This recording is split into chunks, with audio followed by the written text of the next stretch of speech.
engage young people in any room. Thank you for being here. And I must say, you all look amazing. Clap for yourselves. You're all dressed so well. I think the topic in itself speaks a lot. There's something I just want us to bring our minds to. It's a saying, and the saying goes like this: we are what we repeatedly do. Excellence then is not an act, but a habit. How many of us have heard this before? Okay, about 5 of us in the room. That's like about 1%. We are what we repeatedly do. Excellence is therefore not an act, but a habit. There's this notion some people have when they see leaders or people in top positions, where they think that there's something special about them, or there's an it factor they have that puts them in that leadership position. But more often than not, when you do your own checks, you find out that they had several challenges growing up.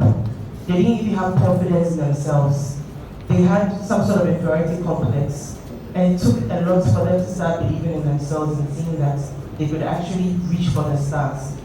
Now, all of you here at this particular time and moment are uniquely placed. I say this because often when I have conversations with older people, and I think I'm so young, I don't want to say I'm that old. What is they tell you, you guys have more opportunities than we had. Old people are saying this all the time. My dad says it all the time. He says the information you have, and with phones, right? These smartphones, you can Google and find information in seconds. There was a time that you'd be asked something in school, and if you don't know, you don't know.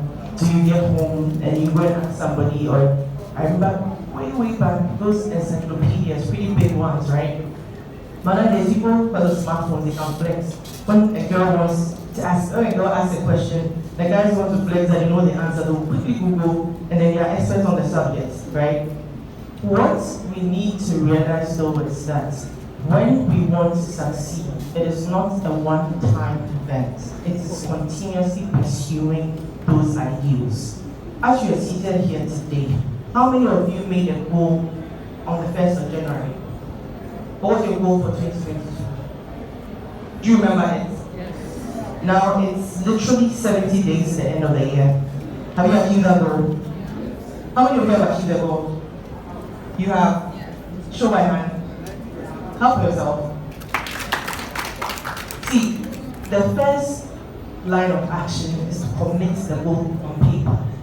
And people think that it doesn't matter whether you write things or not, it matters. There's actually a Bible quotation for that. I don't want to embarrass my pastor because I don't remember the Bible verse, but please raise your hand up and tell me what it is. I think it's in Malachi or something, maybe wrong. But writing it down first is the most powerful line of action. And then you pack how you are going to achieve it. Leaders don't just live. Every day is committed to certain activities and plans, and they are very, very intentional on how they plan their lives. Again, what you desire to be is not something that just happens to you. It's a habit that you develop every single day. So, who's read Michelle Obama's book, Becoming?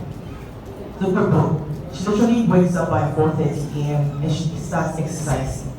Some of us, 4:30 a.m., you are changing gears.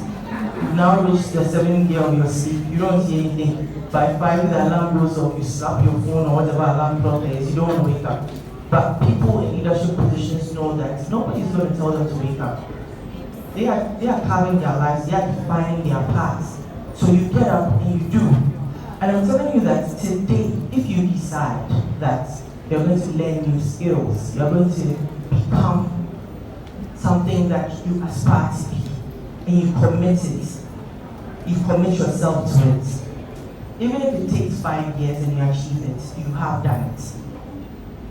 Do not be brought into thinking that certain people that you see me here, you see me here and think that, oh, she's lucky, blah, blah, blah, blah. No.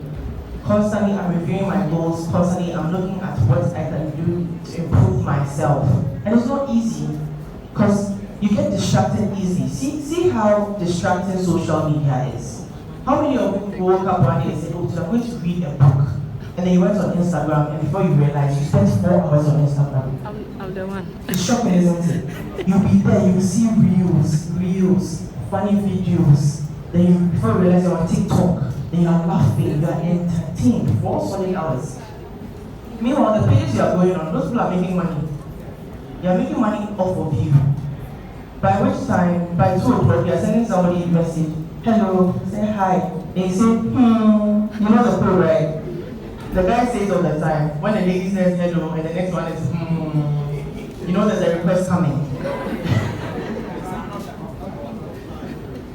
It's important to know that we've come to a point in time in our lives, and especially at an age like this, it's such a beautiful age to be young, to have literally your whole lives ahead of you, so you can afford to make certain mistakes. And the mistakes often is starting a venture, starting a business